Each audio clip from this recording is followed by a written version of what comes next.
Benimaru Shinmon, the coldest character in the entire Fire Force universe. Before we even proceed, I don't want none of y'all manga readers in the comments talking about some but why see there's this character in the manga that was just Benimaru. Like bruh.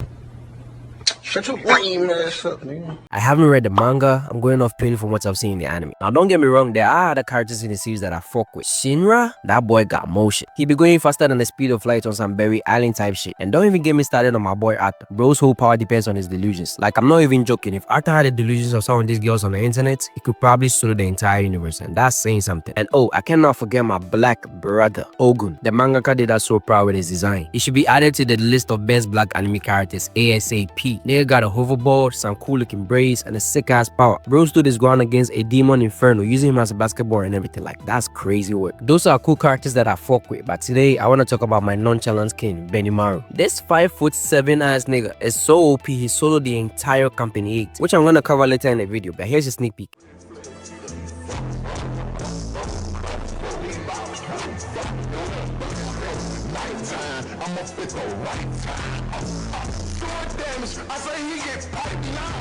Bro took on the entire main cast like they were nothing. Benimaru is so broken that in a world where most people only got one type of pyrokinetic ability, he said fuck that, I'm built different, and got two. You see, in this universe, pyrokinetics are grouped into generations 1 to 3, in some cases 4. The first gens are the Infernos. Those are the niggas that randomly catch fire and have to be put out by the firefighters. Like, just imagine chilling with your homies and then suddenly, boom, you catch on fire or one of your homies dies. Like, that would truly be tragic. Some of these anime universes are so scary to live in as a normal civilian. You cannot pay me to live in them, bro. Like, offer me $1 gazillion and the answer is still no. A universe like AOT, bro, if you're not part of Ares group of friends, it's already over for you, bro. You're already lost. Get to the topic. The second gens can control flames but cannot create their own, kinda like the firebenders in the first Avatar movie. And the third gens can ignite their own flame and control them, but not external flames. W power system, by the way. My glorious king is a hybrid of second gen and third gen. Nigga is so broken. So we first get introduced to Benimaru during the captain's meeting, and from the first moment I saw him, I knew he was a tough character. Look at his eyes. Nigga got PlayStation buttons on them. Bro walked into the meeting looking bored as hell. It didn't even take 1 minute before he walked straight out of there, ignoring all the other captains and the king of the entire empire. Who you know that moving like this, bruh? You think they would let the disrespect slide if he was weak? Hell no, his ass would have been packed up. They knew he stood on business on some black Air Force energy, so they don't mess with him. So a few episodes in, Shinra's company is conducting an investigation to find out the truth about spontaneous human combustion and also the people of the White Cloud. The investigation led them to believe that the White Cloud was making artificial human combustions using bugs, and their base of operations was in company service district, Asakusa. This district was under the command of my goat, Benimaru. So they put up to him asking for his help and cooperation. He didn't believe them and asked them to leave. But right then and then an incident occurred and a resident of the town had just caught fire. Nigga was just talking to Benimaru a few minutes ago too, like cold war.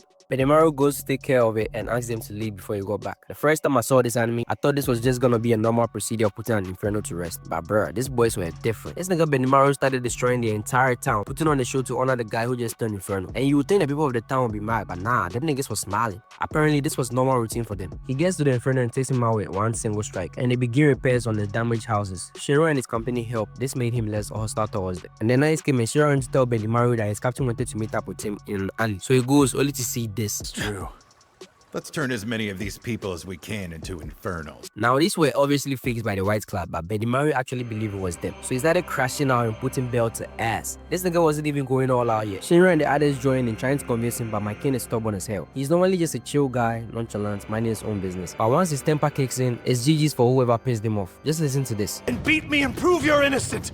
Might makes right around here. Nah, that's cool. Nigga basically said you only right if you manage to beat me. Like, that's some bully type shit right there. So they start boxing. The lieutenant starts off with some shots, like, that's gonna do anything. While the captain goes off to suit up, cause he ain't got no powers. Sorry, nigga. Nigga then summons a mini spray bomb and launches it. Maki right here tries to extinguish it, feeling real cocky after talking about some. Down on me. You actually think you stop there? We summons the flame behind it and then boom. She evades and moves in close, tries going for hand-to-hand combat, but boy did she choose wrong. Cause if you could already tell from now, Benimaru is a martial artist and he's a very skilled one at that. Throws a punch, weaves. Look at bro's face, nigga's already bored of the fight. Goes in for the kick, grabs a leg and tosses it up to the air to hit Shinra, sending them both flying into the gutter. The lieutenant fires more shots, but nigga stops them with his infinity. Continues firing shots while Arthur and the cat girl go after him. He did the cat girl so bad with his kick, so he got her back blown out by the tree. Grabs Arthur and used him as a shield, releasing his infinity and letting the bullets hit him in his place. This film right here says it all. He then tosses him over to the lieutenant. Here's this pose. You guys are finished. Nothing happens for a second and then boom. He then starts trash talking the entire company, looking looking all cold and nonchalant. The captain pulls out with suiting up, talking about let's settle this captain's captain. Boy, if you don't get your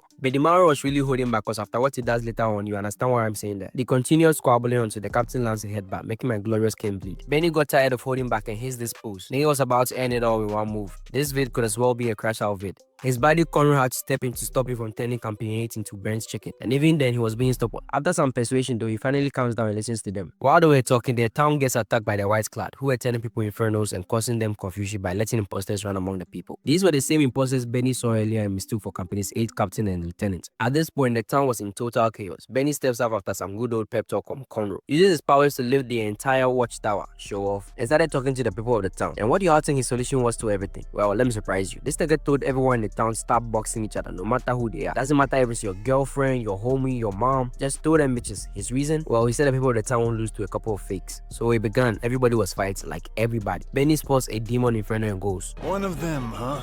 It looks like I found my partner for the big festival."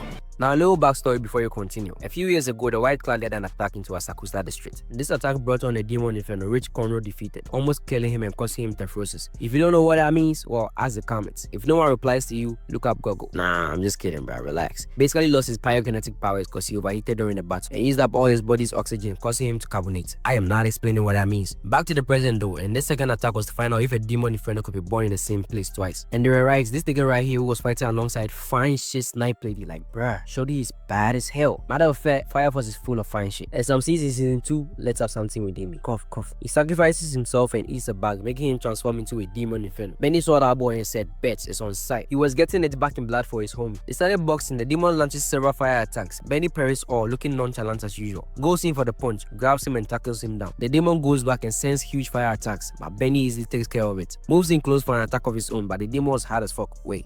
Pause. So hard in fact, pause, that Benny was feeling pain in his hand. The last demon needed a whole ass meteor to take him down, so Benny figured he would need something on that level to defeat it. He grabs a broom thing, I don't know what those are, uses it as a hoverboard, sending him and the demon into the sky, cause he didn't want to accidentally destroy Asakusa town. The sniper lady wasn't finna let him destroy the demon though, so she shoots a flame arrow towards him. Shinra got an Andola link from Conroe and goes on to stop the arrow. Benny summons multiple brooms, crashing into the demon and hits him with a special move, but that shit was still not enough, and that's when we get this beautiful scene with crispy sound effects out of this world. The engineer really had his reindeer with this one because she was so beautiful. They had a crimson moon on display and everything. The white cloud decided to retreat. Benny falls from the sky because he used up all his brooms. Gets caught by Shinra like a princess. Like, they did not have to show my king looking like this. But nah, he still looked cold. After that showdown, Benny doesn't really do much. Bro was too cold. He was still on the spotlight from the MC. So they have to nerf him by not giving him enough scream time. But before Company 8 went to the nether realm to take on the white cloud, Shinra and Arthur went to go train with Benny. They start throwing hands, but Benny had already whooped the entire company, so these two stood no chance. Damn, look at how he slammed Shinra into the ground. Anyways, he trains his boys and got them prepared to face the members of the white cloud. This arc was so tough. The members of Company 8 proved to us they weren't so trash after all. And that was the end of season 1. 2,000 years later. So Joker approaches my liege, asking him for help to retrieve the real scriptures that contains the truth. These scriptures were being kept by the Holy Soul Temple. Benny agrees because he had his own suspicions of the church, but if I'm being honest, he just wanted to pause because he was bored. So they team up and attack the church. They get to work packing up the lackeys. Bro, who the fuck thought it was a good idea to make this outrageous haircut mandatory for all the niggas at the church? Like, goddamn, lock that man up, bro. She was so bad, Benny asked Joker if he used to rock them while he was working at the church. But nah, Joker used to be part of a special group called the Shadows. They were the ones that took care of the church's dirty work. Benny and Joker go up against them next. Joker had beef with the commander of the Shadows, so he asked Benny to take care of the lackeys. So he settles the score with the commander. This also was the first to go. Nigga got his whole head blown up. This two tries to game, but that was pointless. Takes out 4 more. These niggas thought they really had him, but that was just an after image. He lands on bro's shoulder, yapping about wanting the fight worth his time, because all these shadow niggas were trash. Here, catch this. Nigga swings, but got his arm broken. Listen to this. You're not gonna start crying over one stupid arm. Here's him with a 1, 2, good night. The rest scratching at the same time, but the girl wasted. They weren't even worth my leash time. But to prove just how broken Benny actually is, this thing, the captain of the first company, was about to go up against Joker next. Like, you can clearly and obviously see that he was about to go up. Nigga had a one-hand pose and everything. As soon as he saw my glorious king though, he folded immediately. Mind you, this nigga wasn't in any way, shape or form weak. He whooped Shinra's ass too. Like, Bro, I swear, Shinra be getting bullied by these old heads. Benny follows up with a, I thought that of all the captains, you'd be the one to actually prove to be a bit of a challenge for me. oh my god, bro. Nobody's touching him in his universe. Bro is too damn OP. There hasn't been anyone ready enough to give him a fight worth his time. So he just trains the MCs and waits for a tough opponent. No wonder he looks bored all the time. The end of season 2 saw him putting Shinra and Arthur through intense training. All I'ma say is, them boys coming out tough in the new season. So yeah, that's the video, guys. Like I said earlier, I'm an anime only fan of Fire Force, so I'm excited to see the new season. Hopefully we get to see my lead take on some tough opponents, and yeah, I'm definitely gonna cover it if it does. Are you hyped for the new season? Let me know down in the comments. And while you're down there, let me know what you want me to cover next, or any thoughts you have in general, as I do read all my comments. I hope you enjoyed this video just as much as I enjoy making it. Leave a like, subscribe to the channel to support me. Love you guys and girls, and until next time, YC out. Watch more videos and enjoy the outro. This is the fight of our lives, and we're gonna win. Whatever it takes.